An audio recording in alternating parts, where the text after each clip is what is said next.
Bom dia a todos, bom dia a todas, bom dia para você que nos assiste pela Pop TV em Sobradinho e Porto Alegre. Sejam todos muito bem-vindos e bem-vindas a mais um ICL Mercado Investimentos. E hoje a gente está em quê? Em clima junino, porque é São João e a gente tem o que também?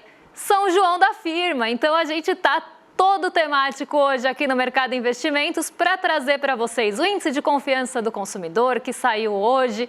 Tem também aí petróleo no radar, a gente vai falar sobre esse clima tenso que está acontecendo de vai e volta em relação às tensões geopolíticas, que ora estão ali mais calmas, ora estão acirradas. Então a gente vai explicar tudo isso para vocês e vai falar também dos bancos que estão de olho no seu cofrinho. Pois é, vocês não entenderam isso errado, os bancos estão disputando o cofrinho das pessoas e eu vou explicar tudo isso tintim por tintim para vocês.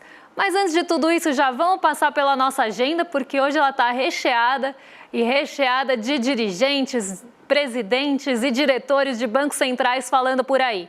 Então já vamos começar o dia para ver o que saiu, quem já falou, quem que vai falar, o que tem de indicador hoje na agenda e depois a gente passa para os principais assuntos do dia aqui. Então hoje saiu o sentimento das empresas de junho, a ata do Copom, reforçando todo aquele sentimento mais hawkish, mais firme, saiu às 8 horas aqui no Brasil, que foi o tom dado pelo comunicado na semana passada. Saiu a sondagem do consumidor, que é o índice de confiança de consumidor de junho, e esse a gente vai trazer em detalhes para vocês. Tem também o vice-presidente do Banco Central Europeu participando de um seminário hoje.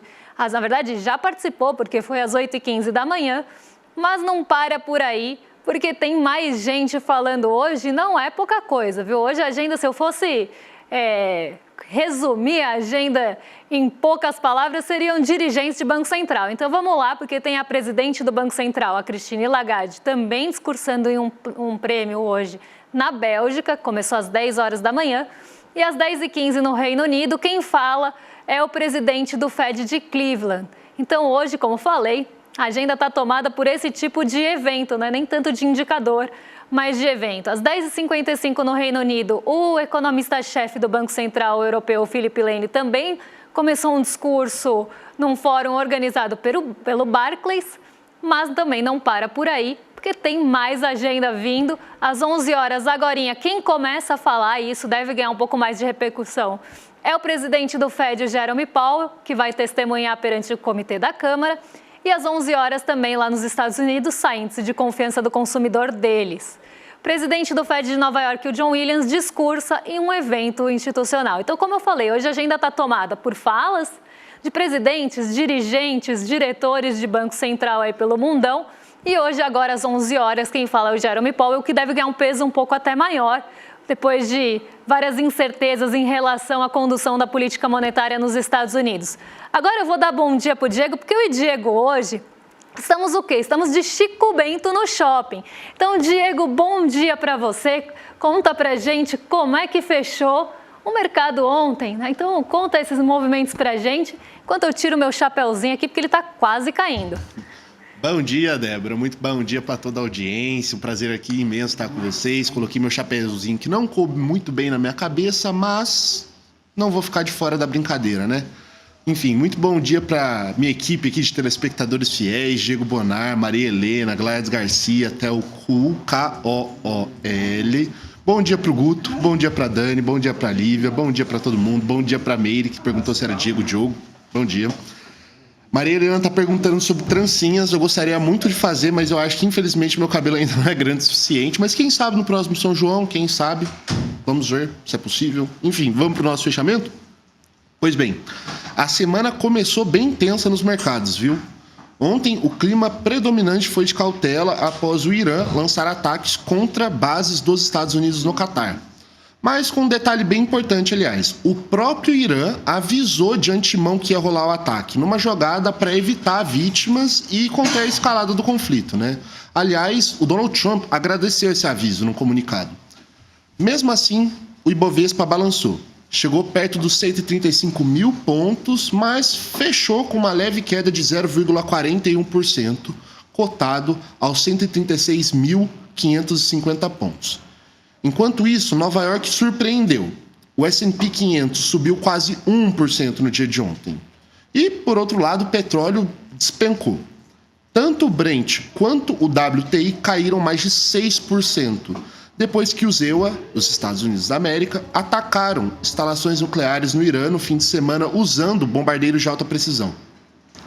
Ataque considerado pontual e que também passou recado de que não há muita intenção de ampliar o conflito. Aproveitando aqui e mudando para câmbio, o dólar também recuou no dia de ontem. Apesar de ter se aproximado dos R$ 5,55, terminou o dia cotado a R$ 5,50 e já acumula uma queda de quase 4% em junho. Os próximos dias prometem uma tensão redobrada. Por enquanto, os investidores estão respirando aliviados, apostando numa trégua e evitando decisões precipitadas. Débora, eu queria saber o que explica a nossa bolsa ter tido uma queda no dia de ontem e o dólar também ter apresentado um recuo. Vamos lá, porque essa pergunta ela tem alguns pontos que precisam ser explicados direitinho. A nossa bolsa ela tem um peso bastante grande da Petrobras. Vocês viram que eu troquei de chapéu, né? Porque aquele lá não estava cabendo, então eu fui para um mais minimalista agora. Mas vamos lá, a nossa bolsa ela tem um peso bastante grande da Petrobras. E aí o que acontece? Em um dia que a gente tem uma queda forte do preço do petróleo, e não foi pouco, né? Se a gente pegar tanto o Brent quanto o WTI, eles caíram mais de 6%, seria um dia que a gente já espera, né, que a Petrobras ela não vai performar bem. Até porque a gente está falando de uma petrolífera, por mais que não tenha mais aquela paridade de preços que se tinha antes, ainda tem uma expectativa que o lucro da Petrobras vá depender do preço do petróleo. Se o preço do petróleo começa a acelerar, você espera que ela pode ali cobrar mais os seus combustíveis e também ter um lucro maior. Se o preço do petróleo começa a cair, ela vai na direção inversa. Então, as pessoas vendem a Petrobras ali e realizam os seus ganhos. A grande questão é que a gente está num movimento muito volátil de petróleo. O petróleo sobe num dia, no outro dia ele é realizado.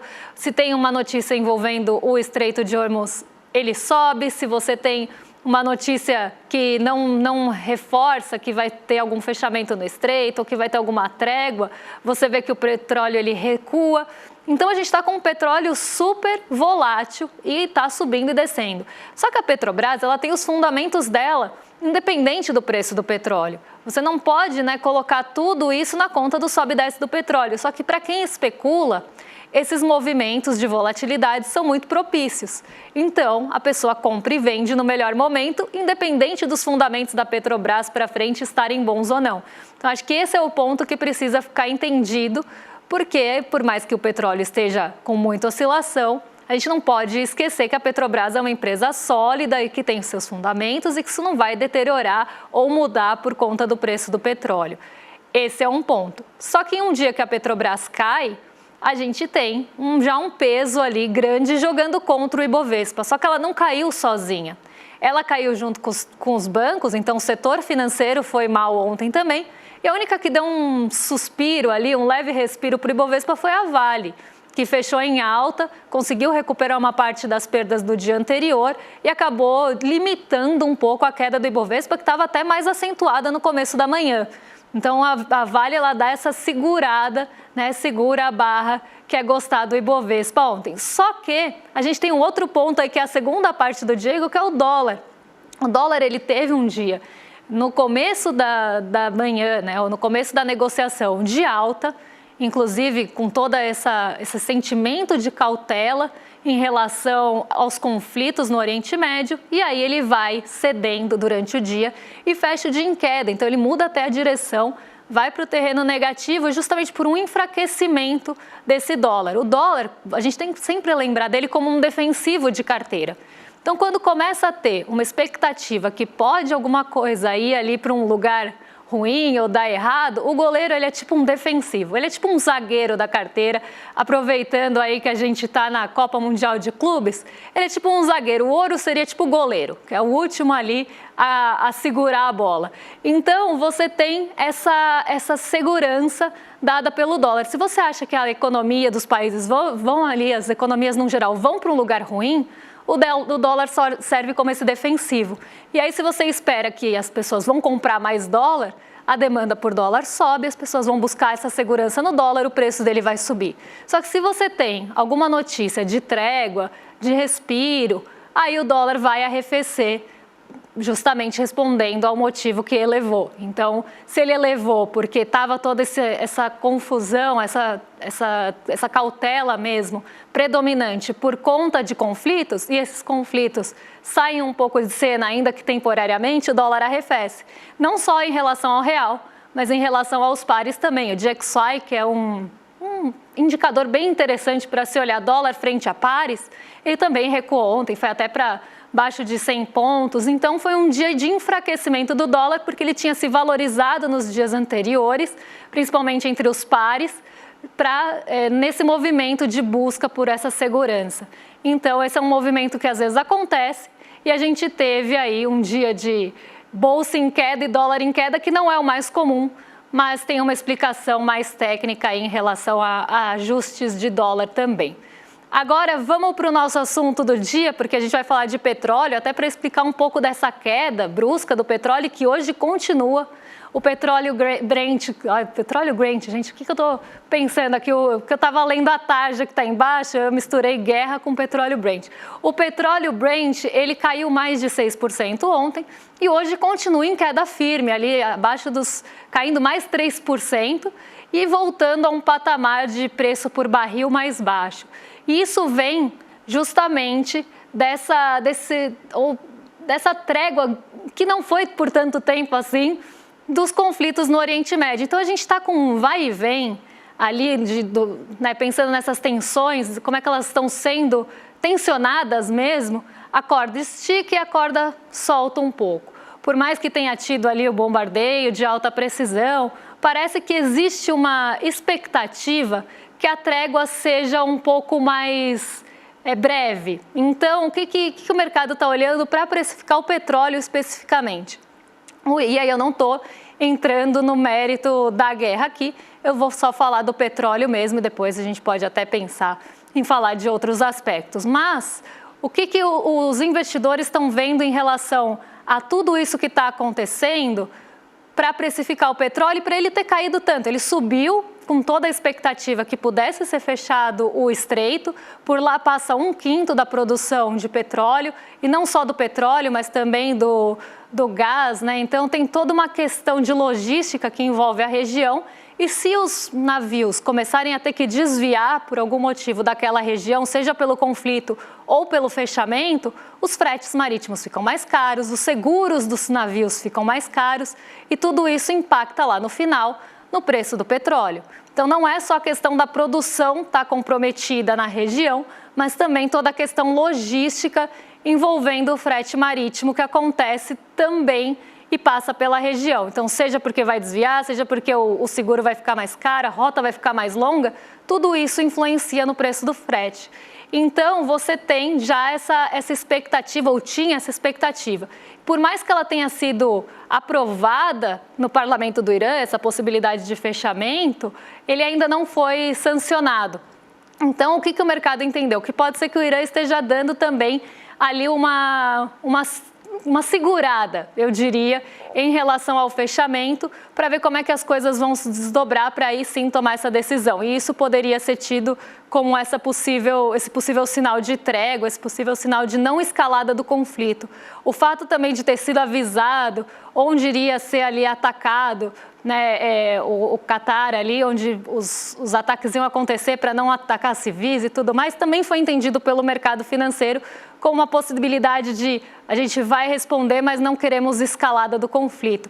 E aí é uma coisa muito maluca se a gente pensar, porque por mais que a gente esteja falando de trégua, né, e de leitura enquanto trégua, a gente está falando de bombardeio, a gente está falando de guerra, a gente está falando de medidas agressivas. E outra pessoa que também teve esse tipo de medida, né, um morde-a-sopra, um fala e volta, foi Donald Trump, quando começou a falar ali sobre o Irã e como ele ia responder e não entrar ao mesmo tempo no conflito. E a gente até separou algumas falas de Donald Trump para vocês entenderem, né, que às vezes a pessoa está anunciando paz ou falando que ela não quer guerra, declarando a própria guerra. Então, é uma coisa muito ali até complexa, né? Mas não só isso.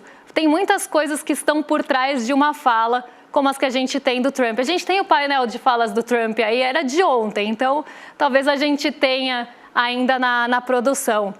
Então, os pronunciamentos aqui do Trump tiveram alguns principais pontos, né? E aí a gente separou alguns para vocês. O Irã, por muito tempo, disse Norte América. Agora estamos quebrando as pernas do Irã. Então, assim, você quer falar de paz, não quer enaltecer um conflito, você não fala que você vai quebrar as pernas de um país, né? Mas vamos lá. Os Estados Unidos fizeram esse ataque pela paz mundial, que também não faz o menor sentido e vem naquela linha que eu estava falando. Você está promovendo um ataque pela paz mundial. E por mais que isso tenha toda a discussão de que se acaba ali, né, e tem essa leitura também, se acaba a parte nuclear, não tem por que continuar, isso seria uma prova que não vai querer entrar, mas você está falando de paz, colocando ali bombardeios, ataques, falando em quebrar perna. O Oriente Médio terá que aceitar a paz. Então, assim, né, terá de aceitar, está falando que a pessoa não tem alternativa. Ela ou aceita aqui a paz, mas a paz imposta nos moldes dos Estados Unidos, que a gente sabe como é que é, né? A democracia, a paz e tudo dos Estados Unidos quando ela é imposta a outros países. Espero que não seja mais preciso usar nossas forças militares. Então aqui, né, um outro ponto que já usou, né? Mas espero que não seja mais preciso usar mais. Então é o que eu falei, né? Uma coisa que acaba sendo dissonante até você colocar as palavras na mesma frase. Mas vamos continuar, porque eu acho que tem mais um painel de frases que a gente separou aqui para vocês, para falar sobre isso. Quero parabenizar as mentes brilhantes que fizeram esse ataque preciso. Então, assim, né, sem comentários. E se a paz não vier rápido, vamos continuar atacando com velocidade, precisão e habilidade que só o nosso exército tem. Então aqui, né, se não vier aos moldes e como se espera, vai continuar o ataque. Então, ao mesmo tempo, não quero guerra, mas vai continuar o ataque, para vocês verem que é uma coisa contraditória, além de tudo. E nós adoramos nossos fantásticos serviços militares, né? A gente sabe que existe também todo esse enaltecimento do serviço militar dos Estados Unidos e que isso está sendo colocado aí, como falei, no contraditório. Então, ao mesmo tempo que está falando em paz, está falando em ataque. Ao mesmo tempo que está falando que não quer ir para frente, quer ir para frente. Ao mesmo tempo que está falando em paz, fala em quebrar as pernas do outro país. Então, a gente entende esses sinais como sinais contraditórios e que trazem muita incerteza. E toda essa incerteza em relação à trégua ou não, a gente acaba mexendo com a instabilidade do mercado, com a incerteza em relação aos preços e também aos preços do petróleo. Então, são capítulos que a gente precisa acompanhar de perto, porque é o que a gente estava falando na redação. A gente acorda com uma notícia, vai dormir com outra e durante o dia muda pelo menos umas 3 vezes de direção. Então, isso precisa ser acompanhado de perto e vai ter, sim, as suas implicações no petróleo Brent, no preço de outros, inclusive, suprimentos que podem ter o mesmo problema de passar pela região, que já está acontecendo, inclusive com algumas cadeias de suprimentos globais. Então, tudo isso precisa ser acompanhado, além de todo esse discurso do Donald Trump que não condiz ali com o que ele faz, né? Então, isso traz também mais incerteza. E o fato de ser Donald Trump, um presidente de uma potência mundial, e ser a pessoa instável que deixa tudo isso ainda mais instabilizado. Agora eu vou devolver para a redação, porque Diego está ali no chat catando as perguntas de vocês. Ele não está no shopping, ele está na redação catando as perguntas. Então, Diego, o que tem aí de dúvida, comentário interessante da nossa audiência hoje? Débora, na verdade hoje tem muitas dúvidas. Eu acho que a audiência ficou bem admirada com o nosso singelo gesto de apreciação da festa de São João. Destacar aqui o comentário da nossa telespectadora Maria Helena, que disse que o seu chapéuzinho tá do tamanho dos acertos do mercado, achei genial. Mas, na verdade, eu queria aproveitar os seus comentários, na verdade, a leitura dos comentários que o Trump fez, para pegar aqui uma apuração que acabou de sair pela Bloomberg Linha Brasil, onde a manchete diz, né, o Trump se irrita com Israel e Irã, pede fim de bombas e pressiona para salvar trégua. Então, assim, o cara é uma contradição ambulante, né? A matéria da Bloomberg diz, o presidente dos Estados Unidos, Donald Trump, acusou Israel e o Irã de violarem o cessar-fogo anunciado por ele na terça-feira e exigiu que ambos os lados cumprissem um acordo. Aí fala dele, basicamente temos 2 países que lutam há tanto tempo e com tanto afinco que não sabem o que estão fazendo, disse ele a repórteres antes de se dirigir a uma cúpula da OTAN em Haia. Então, assim, não dá para entender muito bem o que esse cara quer exatamente. Como assim você coordena um ataque preciso, você elogia suas forças militares por isso, e ao mesmo tempo você fica irritado com o país que você ataca e o seu aliado por estarem trocando mísseis, né? É uma coisa, assim, que é impressionante. Como que esse cara consegue, na verdade, ser o presidente da maior potência econômica e militar do planeta. Agora, feito isso, acho que você tem um recadinho especial pra gente, não é? De um evento bastante importante que vai ter no domingo? Pois é, e antes de chamar o evento bastante importante, que vocês sabem qual que é, eu vou contar para vocês que os bancos, eles estão de olho no seu cofrinho, tá todo mundo disputando o cofrinho das pessoas, e isso tem muito a ver com o que a gente vai falar no domingo com vocês. Por quê? Tem uma briga de gigantes e dos menores também em relação a buscar o dinheiro de vocês. Então, tem uma matéria, inclusive, bastante interessante que saiu na Bloomberg, que mostra como as fintechs elas estão disputando o dinheiro das pessoas, oferecendo cada vez mais remuneração nos seus CDBs, que são aqueles títulos pós-fixados, normalmente, que você deixa ali uma reserva mais de emergência, que paga em um dia ou paga no mesmo dia, né? O CDB normalmente paga no mesmo dia, o fundo DI às vezes que leva um dia para pagar. Mas esses CDBs, eles são uma porta de entrada das pessoas no banco. Então, o que está acontecendo? Os bancos eles estão numa disputa que foi nomeada como Guerra dos Cofrinhos para a quinta série de todo mundo, inclusive a minha. Quando eu fui fazer essa tarde, a minha quinta série não se conteve, mas ela é chamada de Guerra dos Cofrinhos. Por quê? Tem o cofrinho do Banco Laranja, tem o cofrinho do Banco Espanhol Vermelho, tem agora as caixinhas, né, do Banco Roxinho. Então, isso é uma forma dos bancos disputarem o mercado. E a disputa por clientes, que são vocês. E nisso está todo mundo sempre pagando mais. Um está querendo pagar mais que o outro. Então, você entra lá num banco, tem lá 120% do CDI, o outro está pagando 105%. Aí você pensa, pô, eu coloco a 105 ou a 120 ali? Isso tudo é uma estratégia, na verdade, um bait, normalmente de marketing, né? Para quem lembra aquela corretora de duas letras, já ofereceu o CDB a 200% do CDI, isso era uma baita de uma isca, era um clickbait total, porque aí você entrava lá, tinha que ser para novos, tinha 1000 termos, né? Tinha as letras miúdas ali, tinha que ser para novos clientes, tinha que ser até R$3.000, o CDB vencia em 3 meses. Então, sempre tem essa disputa, sempre aconteceu, só que ela está cada vez mais acirrada. Antes estava limitada às fintechs e agora também os bancos grandes estão entrando na jogada, tanto que já tem os cofrinhos do Banco Laranja. Então, os bancos eles estão ali disputando vocês. E nessa confusão de percentuais do CDI, é muito natural que surjam dúvidas onde vocês vão colocar o dinheiro, né? Que risco que eu estou correndo nessa fintech, o que isso traz de remuneração e de risco, será que isso é de longo prazo, será que não é? E aí eu vou acabar perdendo o pouquinho a mais que eu ganhei na tributação, porque ficou no pouquíssimo prazo, já venceu logo em seguida. Então, essa disputa, às vezes, mais confunde do que ajuda. Mas é muito interessante a gente ver, né, como é que estão disputando o dinheiro das pessoas com essa briga de porcentagens do CDI, todo mundo querendo remunerar mais que o outro. Isso traz riscos, né, de crédito, por exemplo.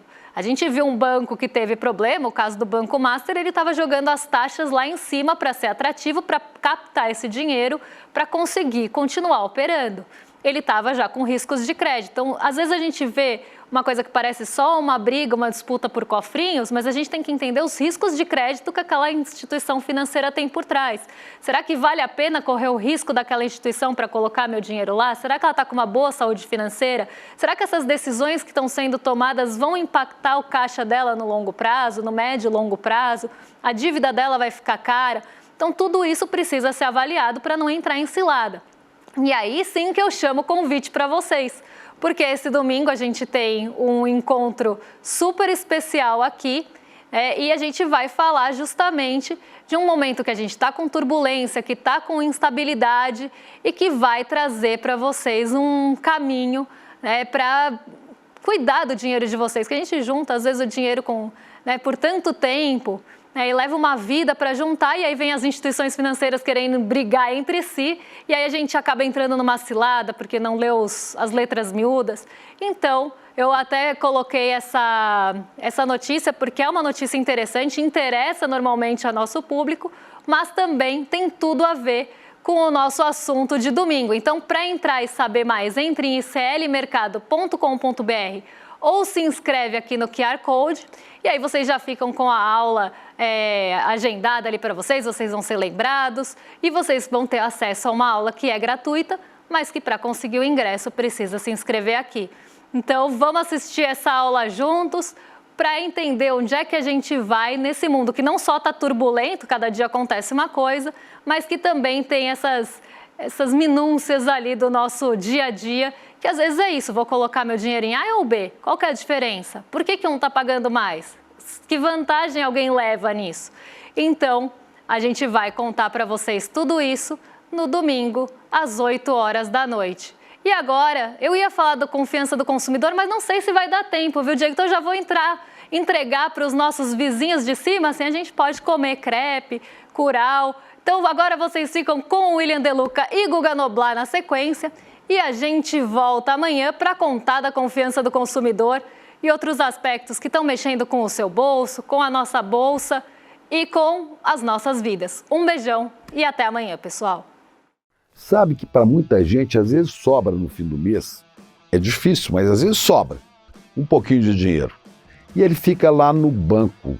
O banco pega esse dinheiro, empresta para outros, cobra juros altos e ganha em cima do que você deixou lá. Você precisa saber investir. Investir não é só para quem tem muita grana, não. Pode ser para você também que consegue poupar um pouquinho a cada mês. Agora, investir como? É essa a dica que a gente quer dar aqui no ICL. Eduardo Moreira, que veio do mercado financeiro, que conhece as armadilhas dos investimentos, vai dar uma aula online, gratuita, para ensinar para você. Investir é para todos. Vai ser no dia 29 de junho, às 8 da noite, é num domingo. E aí, Chico, vamos me contar, amigo? Velho, agora... Rapaz, que estampa é essa, rapaz? Gostou? Pô, Comprei na loja de CL. pô, tá agorinha. Vista a coragem. Leve a luta com você. Camisetas da comunidade mais corajosa do Brasil. Acesse souicl.com.br e garanta já a sua.